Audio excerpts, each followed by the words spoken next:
देखिए latest episodes बिल्कुल ad free. मैं इस घर की बड़ी बहू हूँ। मेरी सासू माँ मेरे हाथों में चाबियां सौंप कर गई। इस घर के लिए मैंने क्या कुछ नहीं किया, बस यही घर संभालती रही, किंतु तब भी मुझे कोई सम्मान नहीं मिला। क्या कमी थी मेरे बाप के घर में? बड़ा सा व्यापार था, दास दासी थे, किसी भी चीज की कमी नहीं थी, किंतु कभी भी मैंने ससुराल की बात नहीं बताई, उन्हें नहीं बताई। अरे और छोटी बहू से ये सुनने को मिल रहा है, इससे तो मेरा मर जाना ही अच्छा होता। मैं मर जाती तो अच्छा होता।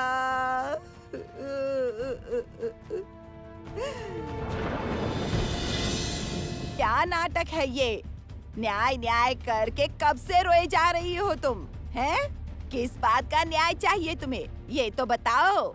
और नई बहू ने तुमसे ऐसा क्या कह दिया, वो भी तो सुने। देखिए खुरीमा, आप मुझसे बड़ी हैं, आप मेरी हजारों गलतियां निकालें तब भी मैं कुछ नहीं कहूंगी, किंतु छोटे देवर की पत्नी अभी अभी आई है और वो मेरी गलतियां निकाल रही है। कहती है बर्तन में दाग क्यों है, साफ सुथरे क्यों नहीं है। अब इसका क्या जवाब तुम्हें बताइए तो।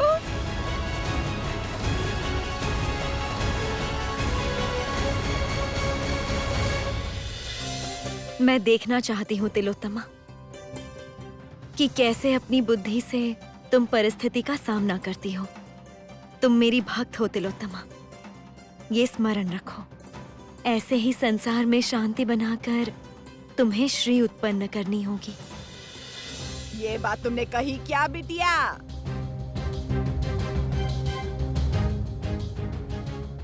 हैं? सच बताओ, किसी से डरो मत। बर्तन में दाग क्यों है? क्या ऐसा सवाल पूछा तुमने अपनी जेठानी से?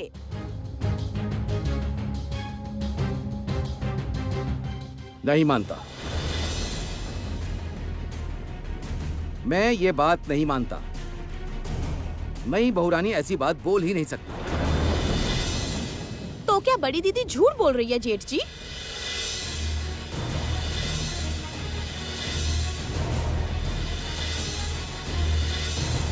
बाप रे, अचानक ये मंजली को क्या हो गया जो मेरी तरफदारी कर रही है? बोलो बिटिया, इस तरह से चुपचाप खड़ी मत रहो, बोलो।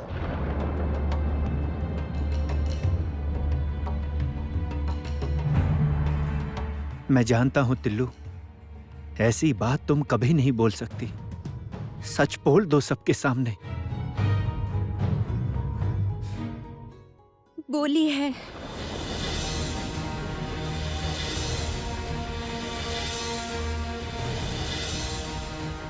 बड़ी दीदी बिल्कुल सही कह रही हैं।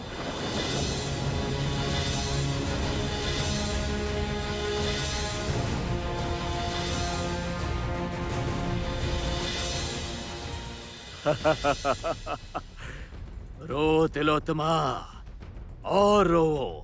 अब ये आंसू ही तुम्हारे एकमात्र संबल है। तुम्हारे वो आंसू मुझे अपना काम करने से कभी भी नहीं रोक पाएंगे। मेरी नीति बहुत कठिन है तिलोत्तमा, बहुत कठिन।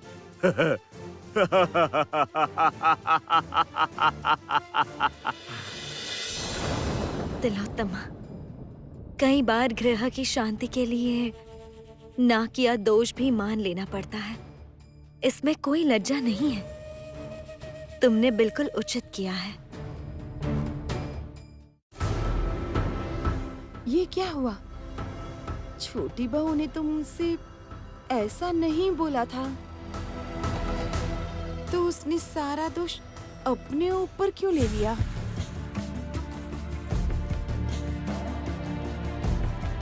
देखो बहू, माना मैं इस घर में नहीं रहती, लेकिन अभी यहाँ मैं ही बुजुर्ग हूँ। तुम्हें मैं बहुत अच्छी समझ रही थी बहू। मैंने सोचा था इतने दिनों के बाद मेरी बड़ी जेठानी के घर में कोई लक्ष्मी आई है। नहीं, मैं गलत सोच रही थी। नहीं बहू, तुमसे एक बात कहती हूँ, चाहे जो हो, इस घर की मालकिन तुम्हारी बड़ी जेठानी है। उसका तुम्हें सम्मान तो करना ही चाहिए। दीदी तो मुझे कितना कुछ बोलती है, लेकिन मैं तो कभी कुछ नहीं बोलती। और नई बहू की हिम्मत तो देखो, आते ही ऐसी बात बोल दी कि बर्तन में दाग है। तुमने सच में ऐसा कहा है क्या बिटिया? मुझे विश्वास ही नहीं हो रहा।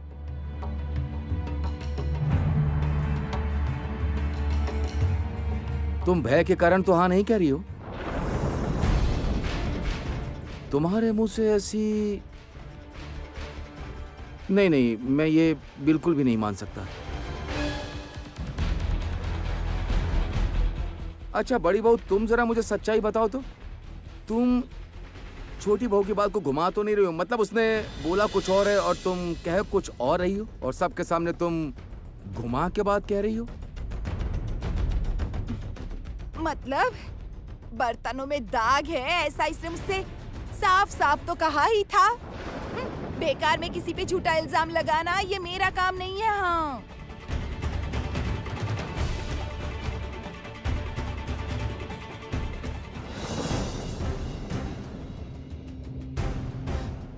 मुझसे भूल हो गई है बड़ी दीदी।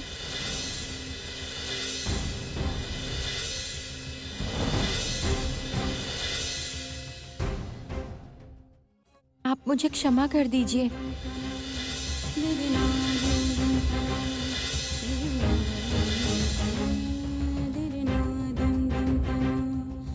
मैं अब आपके सामने कभी कुछ नहीं बोलूंगी। आप जैसा बोलेंगी मैं वैसा ही करूंगी।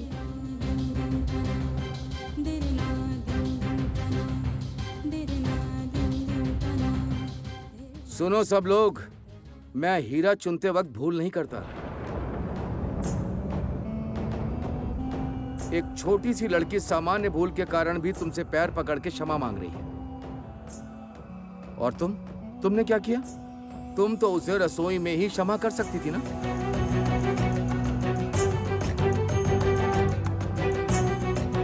वो ना करके तुमने सबके सामने ऐसा उत्पात मचाया। बड़ी बहू, इस बार उसे क्षमा कर दो। जाओ, बहू भात की तैयारी शुरू करो। और खुरीमा, आप आइए मेरे साथ, मुझे कोई जरूरी बात करनी है। आइए। और तुम सब यहाँ क्यों खड़े हो? जाओ जाओ, बहुत काम काज है अभी। जाओ खुरीमा, आइए।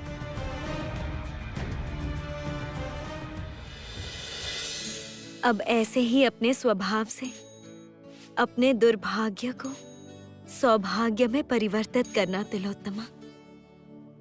आज मैं बहुत प्रसन्न हुई हूँ। ये तुम्हारी हार नहीं, ये तुम्हारी जीत है। ठीक है, अब बस करो ये सारा नाटक। ये सब मुझे पसंद नहीं है। जल्दी उठो और रसोई घर में जाओ। जाओ।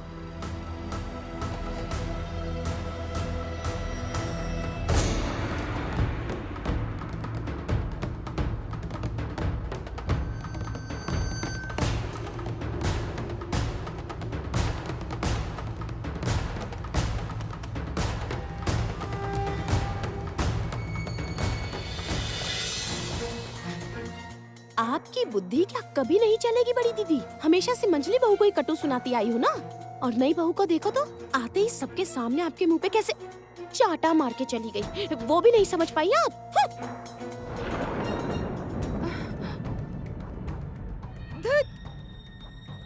अच्छा नहीं लगता। मेरी किस्मत ही फूटी है। एक बहू इतनी बड़ी शैतान है और दूसरी मीठी छुरी। और मेरे पति भी तो वैसे ही हैं, हमेशा बस मुझे ही गलत समझते रहते हैं। और तरुबाला, तुम मरती क्यों नहीं है रे? हाँ,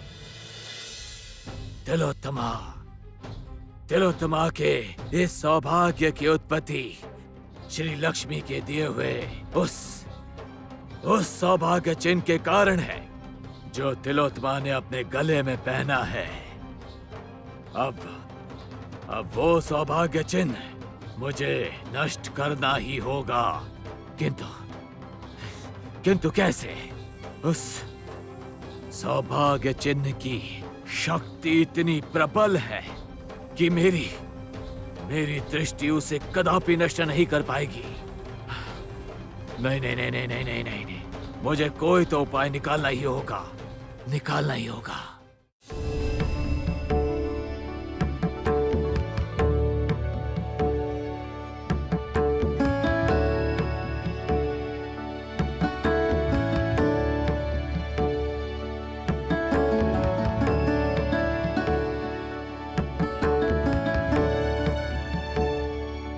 हे माँ लक्ष्मी, इस खीर का स्वाद अच्छा हो।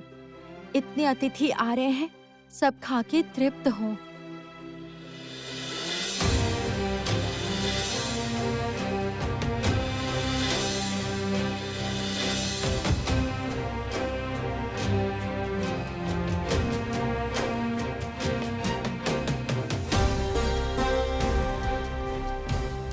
अरे ओ नई बहू, अभी तक खाना बना नहीं क्या? बस ये खीर बनाना ही बाकी है मजली दीदी। खीर मैं देख लेती हूँ, तुम जाओ कपड़े बदल के जल्दी तैयार हो जाओ। उधर बहू बात का समय भी हो चुका है ना, तो जाओ। नहीं नहीं, ठीक है, मैं कर लूंगी। खीर बस अभी ही बन जाएगी, उसके बाद मैं कपड़े बदल लूंगी। नहीं नहीं बहू, तब तक तो देर हो जाएगी। अतिथियों की निंदा सहनी पड़ेगी। कल स्वागत भी समय से नहीं हुआ, और अगर आज बहू बात भी नहीं हुआ तो हम कैसे मुंह दिखाएंगे बताओ तो? तुम बुरा मत मानना बहन, मैंने थोड़ी देर पहले तुमसे कितना कुछ कह दिया। असल में वो बड़ी दीदी ने ना मुझे ऐसी सब बातें बताई कि जिससे मुझे लगा कि तुमने आते ही सब पे हुक्म चलाना शुरू कर दिया है। जाओ ना, कपड़े बदल के आ जाओ, मैं हूँ ना यहाँ पर। उसके बाद अपने हाथों से तुम्हारी साज सज्जा करूंगी। ठीक है।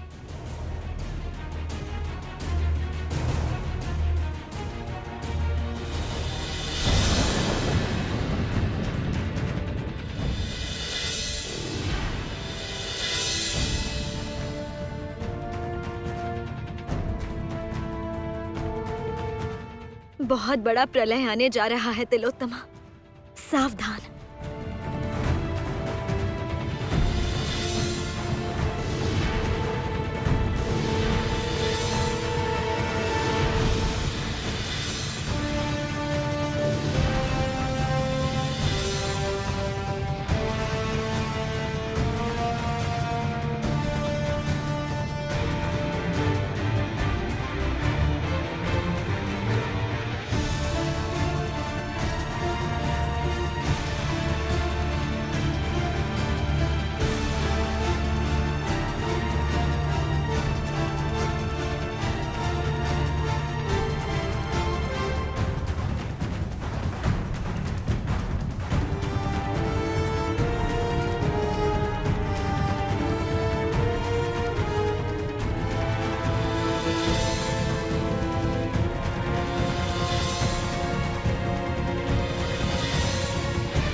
बस मेरा काम खत्म।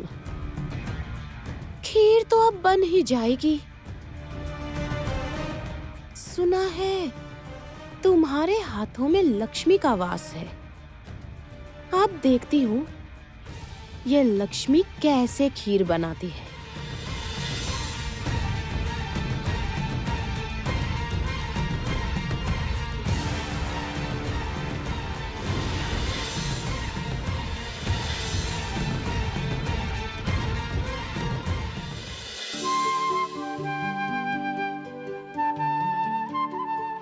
माँ, आप मुझे आशीर्वाद दीजिए माँ। चाहे जितनी विपदा आए, मैं सदैव इस घर की रक्षा कर पाऊं। आप सबको सुखी रखिए माँ। मुझे आशीर्वाद दीजिए ताकि मैं अपने कर्तव्य का पालन कर सकूं।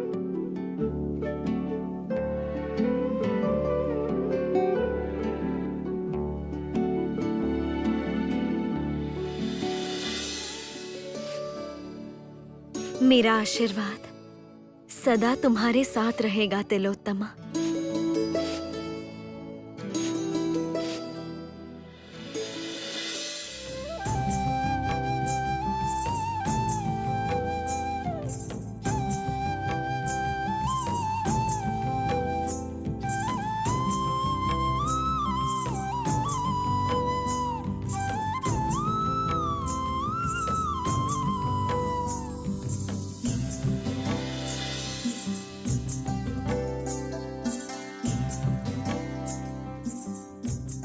आज तो काल रात्रि नहीं है,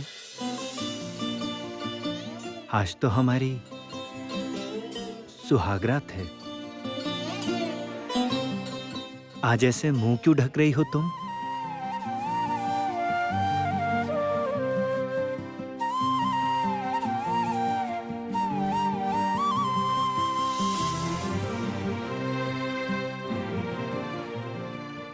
तुम बहुत सुंदर हो तिल्लू। जैसा सोचा था बिल्कुल वैसी।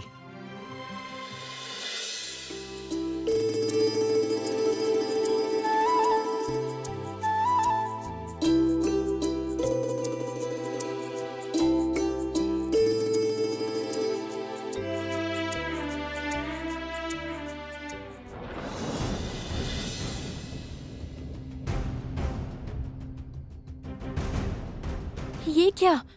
मछली दीदी कहाँ गई? और खीर? हे माँ, खीर जल तो नहीं गई?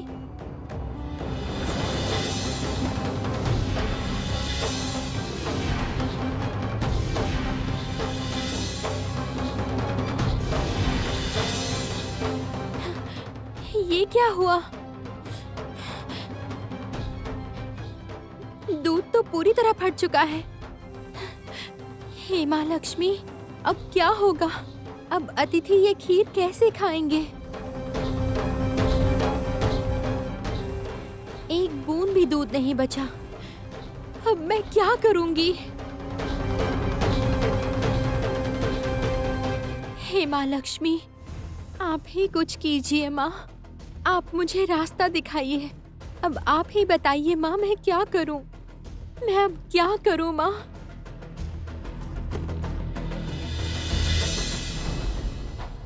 ये लड़की तो बहुत ही चालाक है।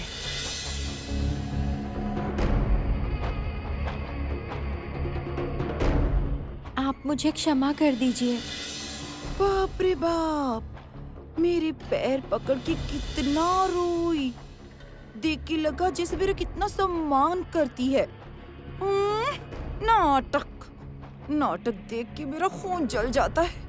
और मंजली बहू किसी काम की नहीं है। मौका देख के उसने भी मुझे 2-4 बातें सुना दी।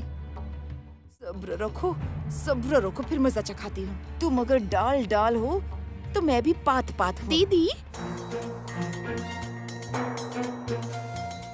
लो दीदी, थोड़ा अपने होठों को लाल कर लो। कत्था थोड़ा ज्यादा डाला है, बहुत अच्छी दिखोगी। इश, छोटी बहू से थप्पड़ खा के चेहरे की क्या हालत हो गई है। पैर पकड़ के क्षमा मांगी और कितनी वाहवाही मिली देखो। मंजली, मेरे जले पर नमक मत छिड़क, समझी तू? निकल जा मेरे कमरे से बाहर। अरे दीदी, गुस्सा क्यों हो रही हो? देखो दीदी, आपके साथ भले कितनी भी अनबन हो, इतने समय से आपके साथ रहती हूँ अब अचानक छोटी बहू आके आपका अपमान करेगी तो वो मैं कभी सहन नहीं कर पाऊंगी। तू तो चुप ही रह मंजली, तेरी नस नस से वाकिफ हूँ मैं। ये लो, विश्वास नहीं हो रहा ना?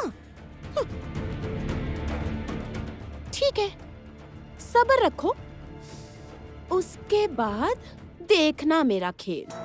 मैंने भी ऐसी तैयारी की है।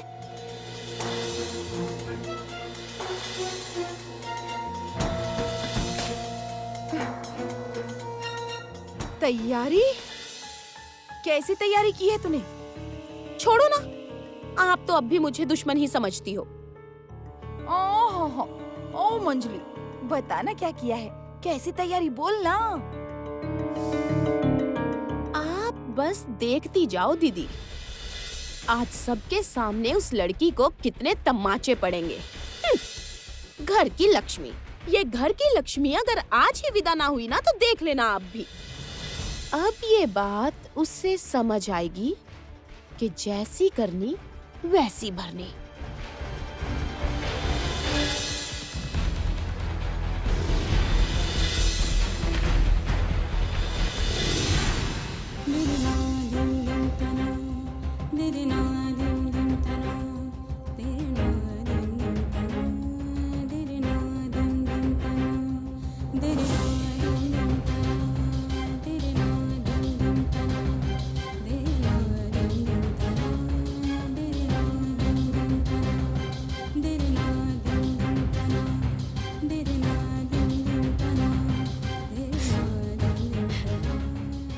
हे माँ लक्ष्मी, ये कैसा सर्वनाश हुआ माँ, जो अब तक कभी नहीं हुआ वो आज कैसे हो गया। ये फटी हुई खीर अब मैं कैसे किसी को खिला पाऊंगी माँ। नहीं बहू, ओ नहीं बहू, अब बाहर आ जाओ, बहू भात का समय निकल रहा है, आजा। और कुछ मत बनाओ, बहुत हो गया, अब बाहर आ जाओ जल्दी से। अब मैं क्या करूंगी, कैसे संभालूंगी? ऐसी विपदाओं का तुम्हें बार बार सामना करना होगा। जब तक शनि देव की दृष्टि तुम पे है, ऐसे ही संकटों का सामना करना होगा तुम्हें। किंतु तुम भयभीत मत होना, जिसने तुम्हें सौभाग्य दान किया है वही तुम्हारी रक्षा करेगी।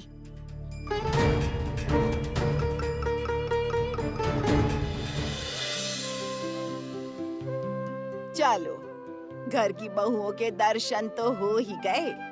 बहू रानी, अब थोड़ा काम भी करो। जाओ, देवर को लेकर आओ और नई बहू को भी बुलाओ। रस्म के बाद बहू सबको खीर परोसने वाली है, इस घर का नियम है। दीदी भी ऐसे बहुत मानती थी। तो नई बहू कर क्या रही है? इतनी देर क्यों लगा रही है? आई क्यों नहीं अभी तक? वो शायद अभी भी खीर बना रही होगी। उसे कहो खीर बनाने की जरूरत नहीं है, समय निकलता जा रहा है।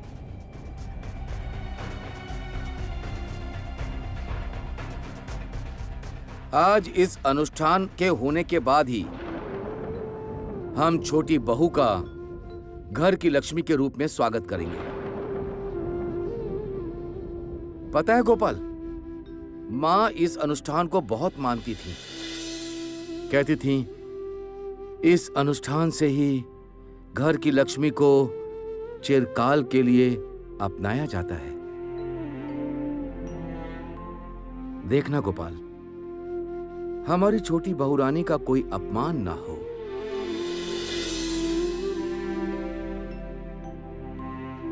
मैं बहुत ढूंढ ढांढ के स्वयं लक्ष्मी को इस घर में लेकर आया हूं।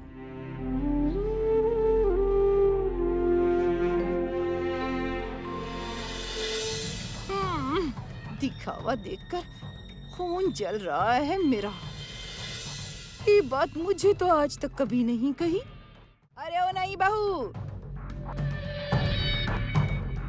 रस्म के लिए समय निकलता जा रहा है, जल्दी बाहर आओ।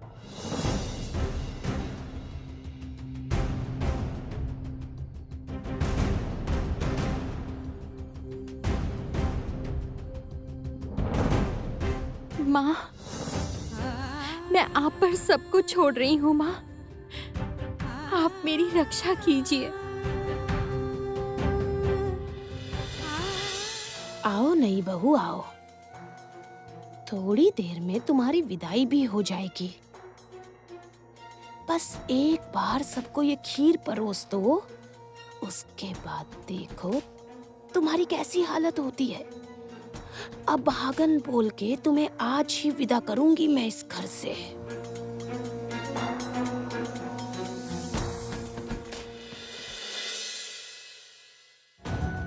नहीं नहीं माता, इसके बाद तिलोत्तमा पर कैसी लांछन लगेगी ये सोचकर मैं विचलित हो रहा हूँ माता। आप ही कुछ कीजिए माता। मैं तो निरुपाय हूँ देवर्षि। तिलोत्तमा को अपने कर्मों का फल भोगना ही होगा। मैं केवल उसे लड़ने की शक्ति ही दे सकती हूँ। तिलोत्तमा क्या पिछले जन्म का ही फल भोगती रहेगी? इस जन्म में उसने इतने सुकर्म किए हैं, उनका कोई फल नहीं मिलेगा उसे?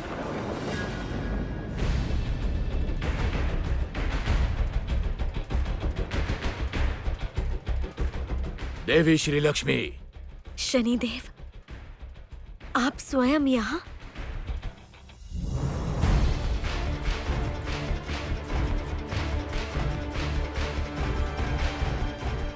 आपकी भक्त तिलोत्तमा के विषय में हमें कुछ बात करनी है।